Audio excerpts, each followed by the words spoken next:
ați venit, dragilor, din Zodia Leu, oriunde v-ați afla în această lume. Suntem din nou împreună la o nouă lectură, de data aceasta pentru prima lună de toamnă, luna lui septembrie. Așa că, dragilor, toți cei care aveți nu doar soarele, ci și luna, Venus sau poate ascendentul în Zodia Leu, această lectură este de asemenea și pentru voi.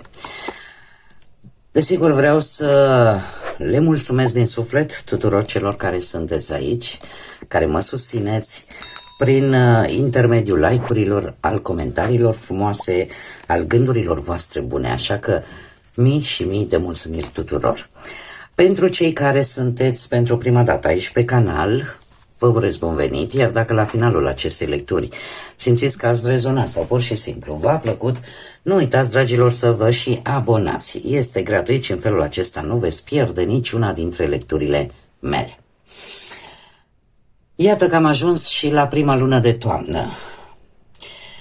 Așa cum mulți dintre voi v-ați obișnuit, la fiecare lectură generală, pentru fiecare lună calendaristică, la început fac și o mică sinteză din punct de vedere astrologic pentru această lună.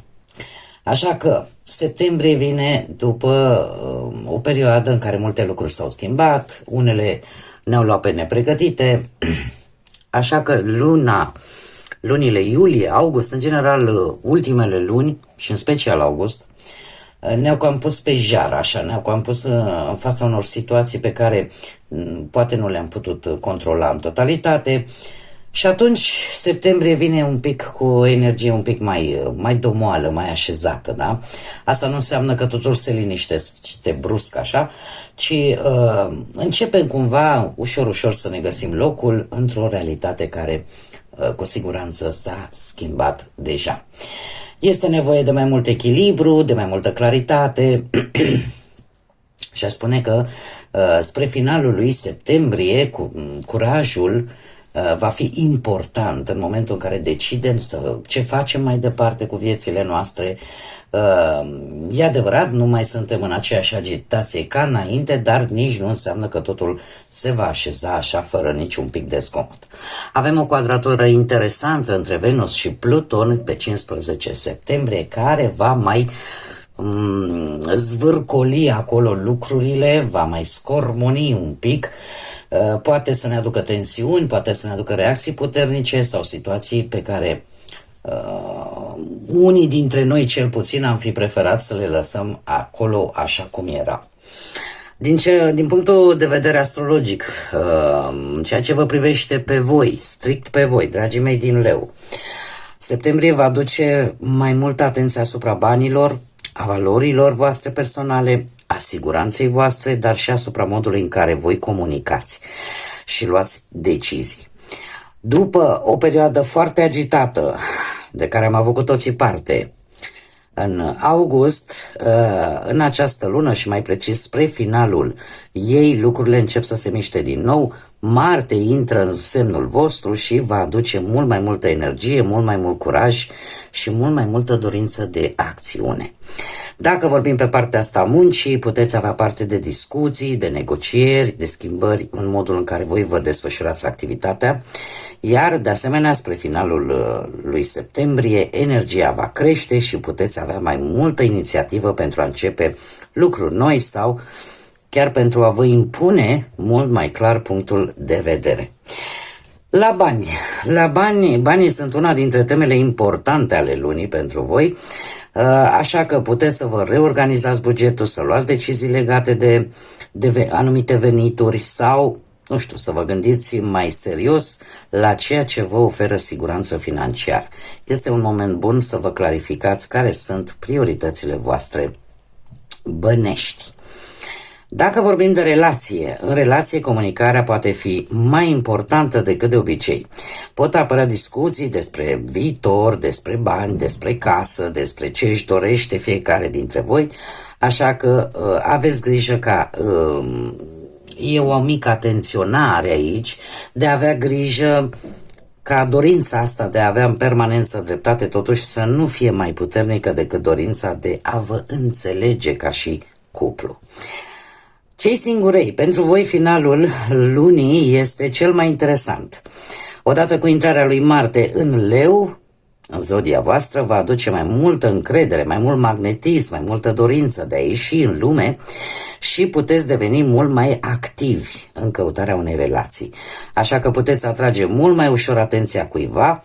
Este o perioadă în care nu mai așteptați să se întâmple ceva, ci chiar voi sunteți cei care faceți primul pas.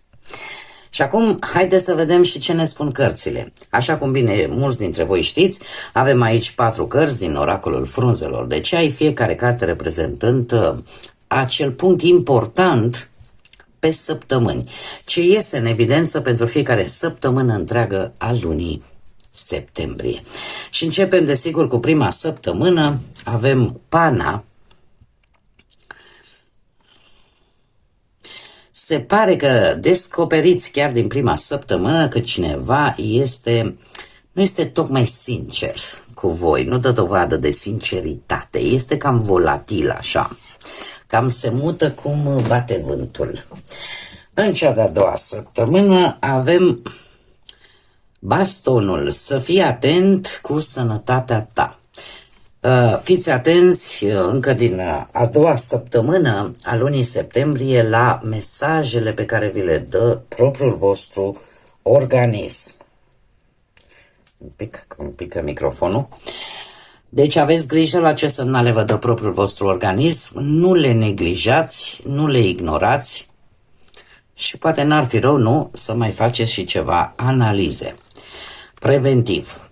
Cea de-a treia săptămână avem Trandafirul. Se pare că romantismul, iubirea este în aer. Și, bineînțeles, noroc. În cea de-a patra săptămână a lunii septembrie la voi apare acest trifoi cu 4 foi. Ceva bun, ceva, cum să spun eu, legat posibil și de noroc. Acum depinde, poate să fie noroc în bani, poate să fie noroc în job, poate să fie noroc în dragoste. Aici rămâne de văzut. Dar cert este că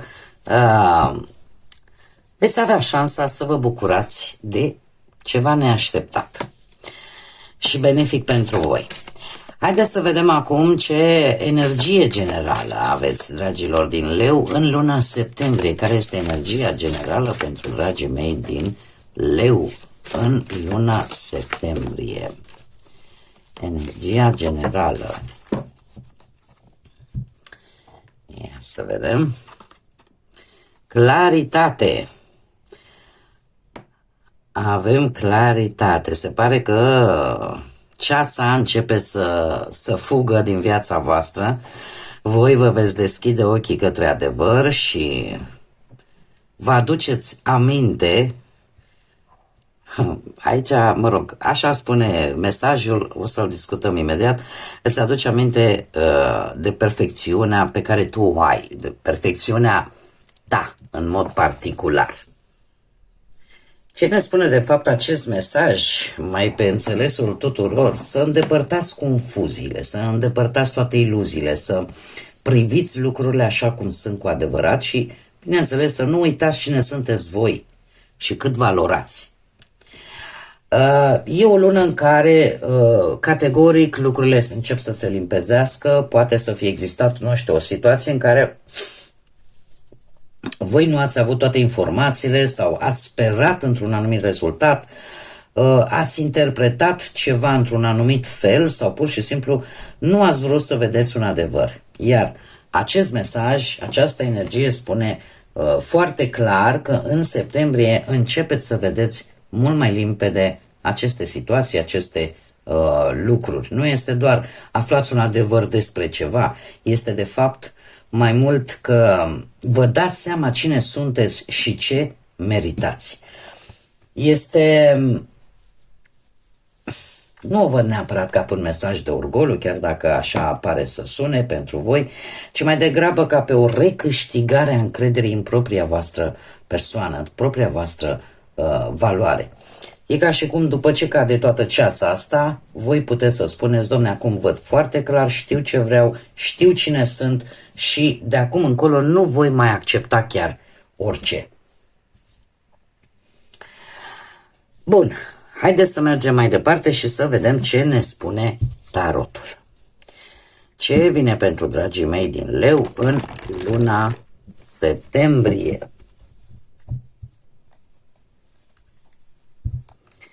Ce vine pentru dragii mei în luna septembrie, atât pe plan profesional, financiar sau sentimental? Să vedem.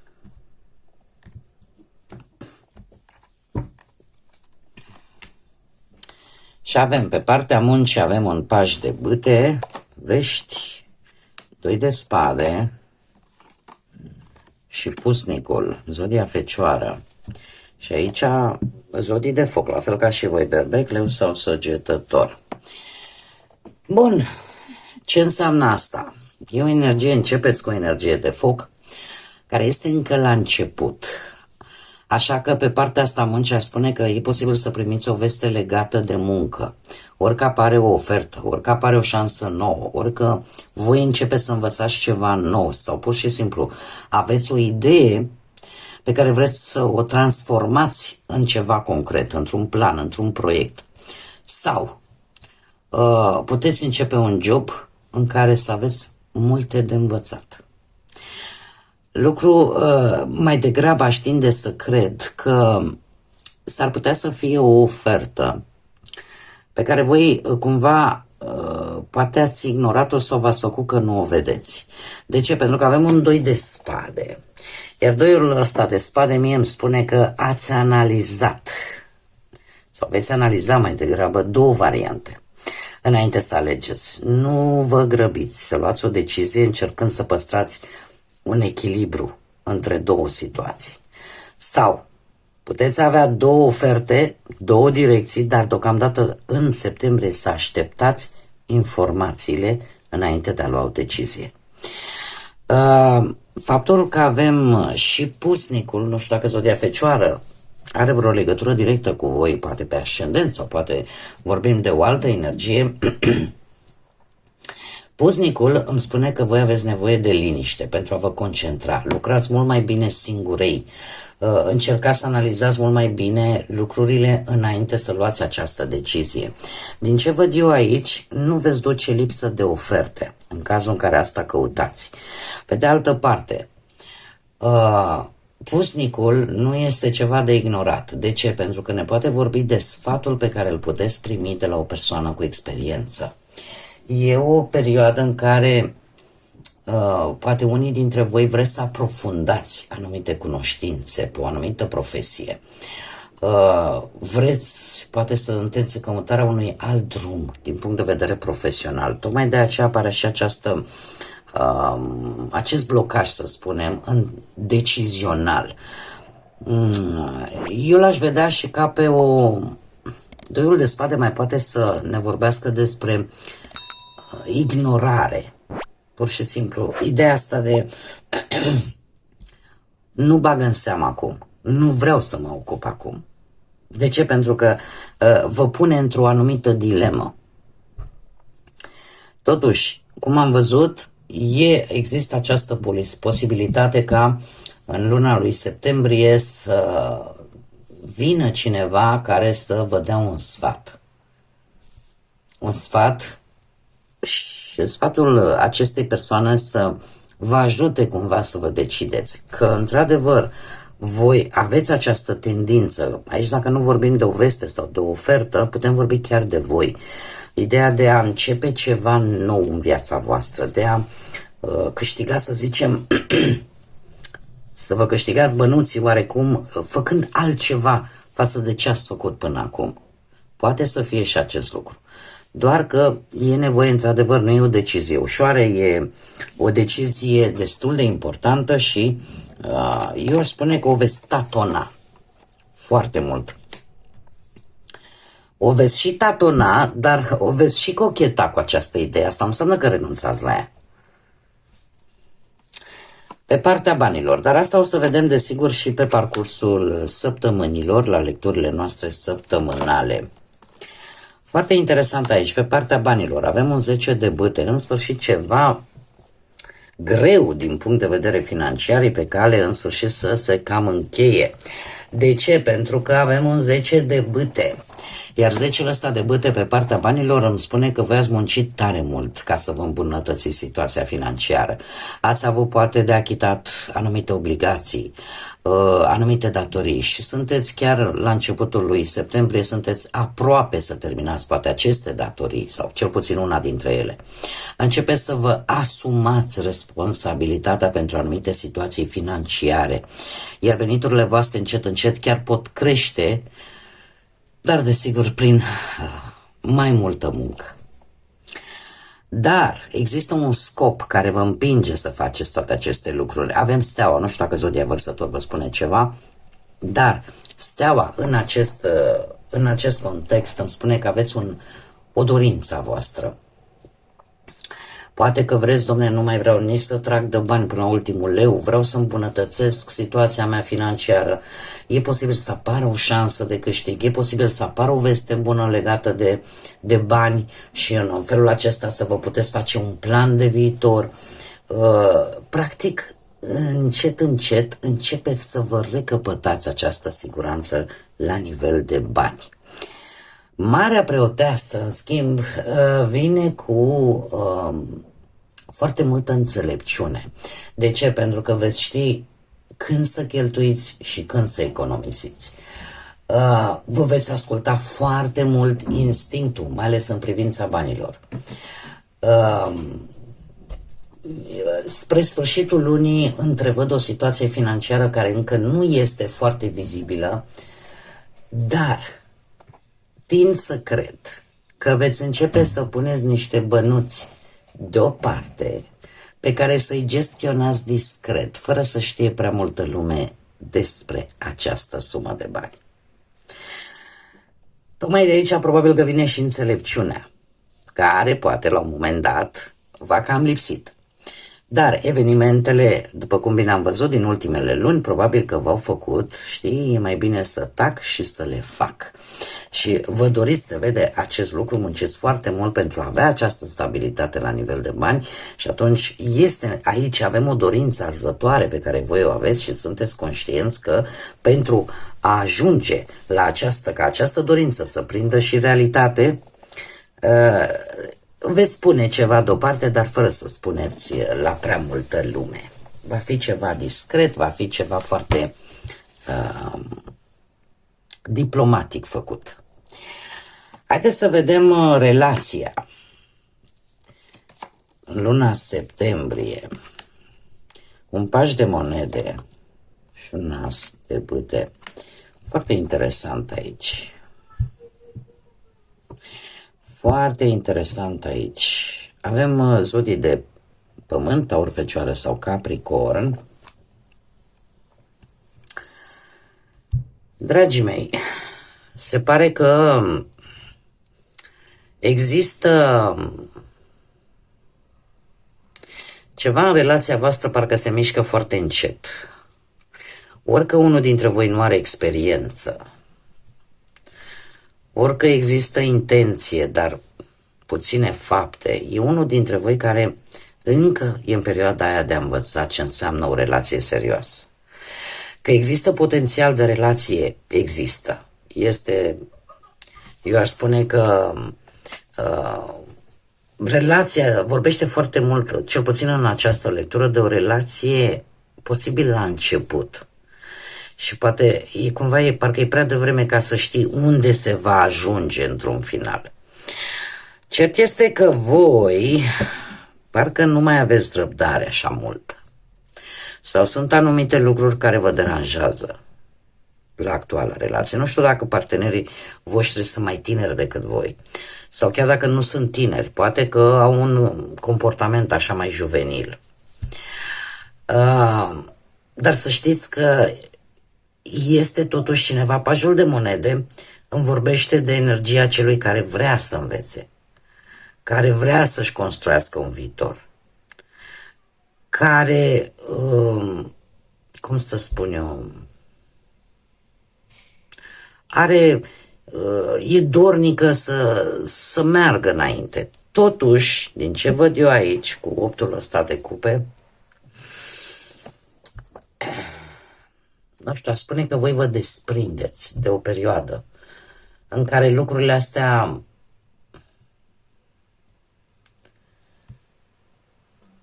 nu știu, ori vă dați seama de ce aveți voi nevoie cu adevărat, ori că nu mai aveți răbdare.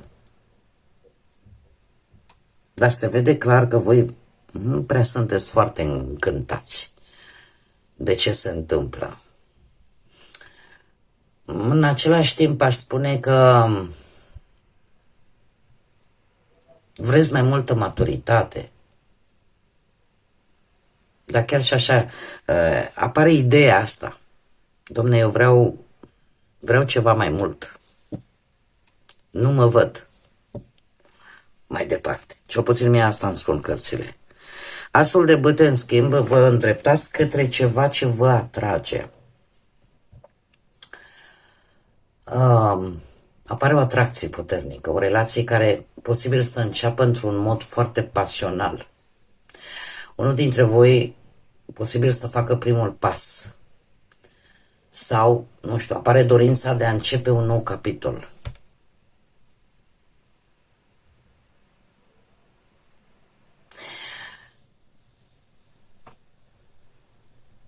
Știți care este ideea?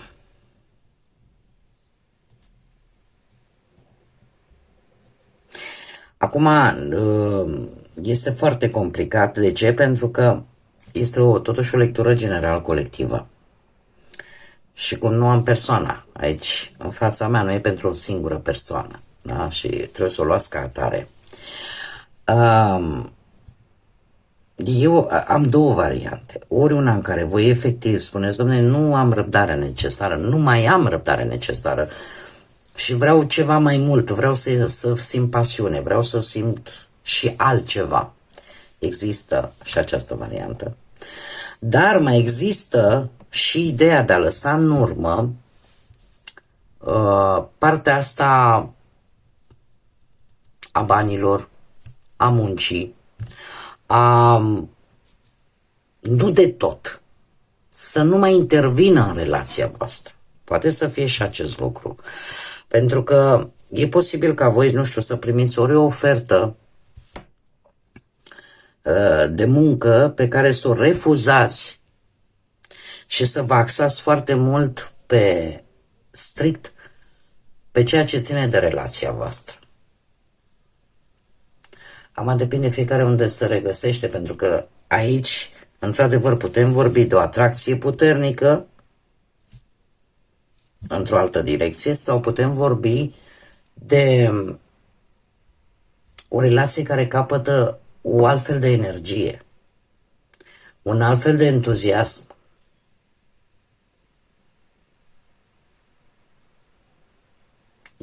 Unul dintre voi va face un pas important, dar se va forma o chimie foarte puternică între voi. Dar aici, clar, ceva rămâne în urmă, că este, nu știu, o relație de puțină vreme, în care voi nu mai aveți răbdare sau nu vă mai regăsiți, sau să lăsați în urmă niște lucruri terenale, să spunem așa,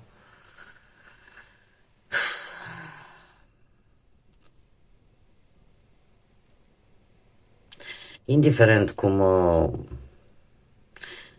poate să lăsați, nu știu, un loc de muncă, aș spune, un curs, o calificare, pentru a vă apuca serios de relația voastră. Poate să fie și acest lucru. Bun. Haideți să vedem la cei singuri. Voi ce singuri, ia uite cât turnul aveți. V-ați zguduit destul de tare luna lui august. Dar și aici avem parte de un as de cupe. Și aici avem parte de un nou început, chiar cu un 10 de monede. Dragii mei, să știți că turnul, așa cum v-am mai spus, nu este întâmplător atunci când apare. Este modalitatea aia a lui Doamne, al Universului, cui vreți voi, în funcție de credințele fiecăruia dintre voi, de a spune, ei, aici nu e bine. Și e acel părinte grijuliu care câteodată ne mai dă un ar. Ne trezește așa, ne zguduie un pic și ne arată că nu acolo, nu pe acolo e drumul, nu acolo e calea noastră. Totuși să știți că,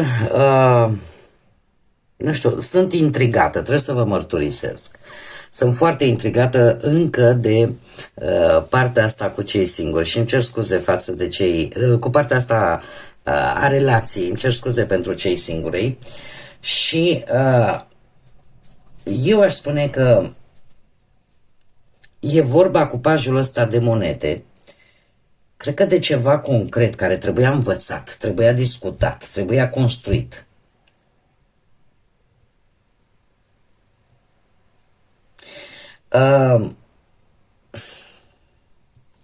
Optul ăsta de cupe, unul dintre voi e posibil să fi spus, așa cum a fost până acum, Dom'le, nu mai mă mulțumește, clar.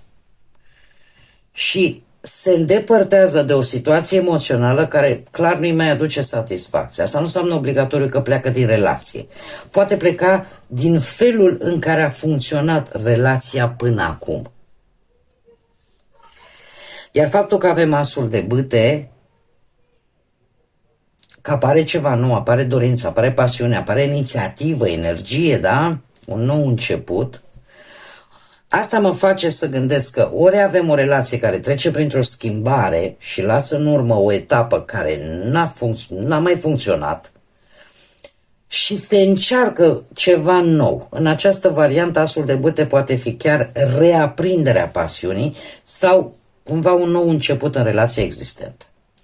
Dar dacă, așa cum am mai spus, relația este deja consumată, atunci, într-adevăr, optul de cupe poate reprezenta o plecare efectivă, iar asul de bâte poate arăta începutul unei etape complet noi pentru voi. Am simțit nevoie așa să mă explic un pic mai mult. Și acum, cu scuzele de rigoare încă o dată, ne reîntoarcem la cei singuri. Turnul 10 de monede și un as de cupe. Dragii mei, dragi, la voi se pare că voi ați rupt definitiv un tipar, sau dacă nu îl veți face, probabil că la începutul lui septembrie deja rupeți acest tipar sentimental care vă cam ținea să bateți pasul pe loc. E posibil să aflați și un adevăr despre o persoană și asta să vă elibereze și voi să mergeți mai departe sau, nu știu, o schimbare neașteptată, dacă n-a apărut recent, va apăra poate chiar la începutul lunii septembrie, care vă scoate dintr-o perioadă de stagnare în care renunțați practic la speranțele vis-a-vis de cineva care știați că, sau știți deja, v-ați dat seama că nu vă face bine și în acest fel faceți loc pentru ceva nou. Avem, desigur, un 10 de monede. Un 10 de monede care îmi spune că apare o persoană care chiar își dorește o relație serioasă, își dorește o familie. Sau voi puteți, poate, să întâlniți pe cineva cu o situație stabilă. O relație nouă care, în timp, are șanse destul de mari să ajungă chiar la o căsătorie. Sau puteți cunoaște pe cineva prin intermediul familiei sau, nu știu, o persoană care are anumite valori, are planuri de viitor, care, ce să vezi, se aseamănă tare bine cu planurile voastre. Asul de cupe confirmă acest lucru și îmi vorbește despre o iubire nouă, cineva care își declară sentimentele, posibilitatea începutului de conexiune emoțională foarte puternică. Deci, categoric, puteți întâlni o persoană care își deschide inima, așa, și vă ajută și pe voi să lăsați în urmă trecutul și să fiți pregătiți să iubiți din nou. Acum, haideți să vedem și ce mesaj are grădina secretă pentru voi, dragii mei din Leu, în luna septembrie. Surprize, surprize! Ei, uite ce mesaje frumoase avem aici. Avem floare sălbatică. Este vorba de libertate în mare parte.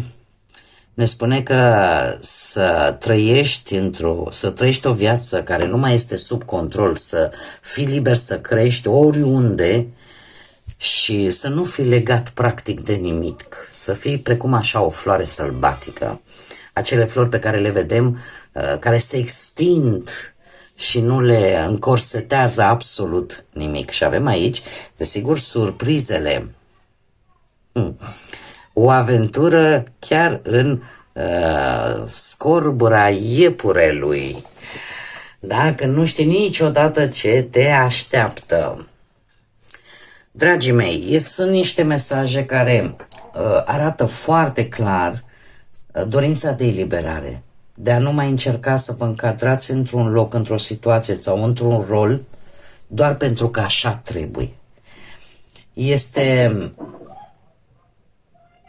Eu aș spune că ideea asta nu înseamnă să faci orice fără cap, ci mai degrabă să nu încercați să controlați fiecare lucru, să lăsați viața să vă ducă și în locuri în care nu v-ați fi gândit că ați putea să creșteți. Iar surprizele, da, aventurează-te în viziuni, în vizuina, în scorbura iepurelui, este ideea asta de a intra în necunoscut, de a vedea unde te duce. E ca în Alice în țara minunilor, da? Mesajul este foarte clar. Vine ceva neașteptat și merită să nu-l respingeți doar pentru că nu era în planul vostru acest lucru. Da? E ca și cum nu mai vă țineți cu forța în ceva ce voi simțiți că vă limitează și fiți dispuși să vedeți unde vă duce acest ceva neașteptat care vine în viața voastră. Bun, dragii mei, cam aceasta a fost lectura generală pentru luna septembrie. Eu vă mulțumesc tare mult că ați fost alături de mine, iar până data viitoare când ne vom revedea la lecturile săptămânale pentru luna septembrie, eu vă mulțumesc din suflet că ați fost alături de mine și nu uitați, suflete frumoase, să gândiți înalt, să zburați înalt și desigur să lăsați ca pacea, credința, lumina și iubirea să vă însoțească la fiecare pas. Cât despre septembrie, un septembrie de poveste vă doresc.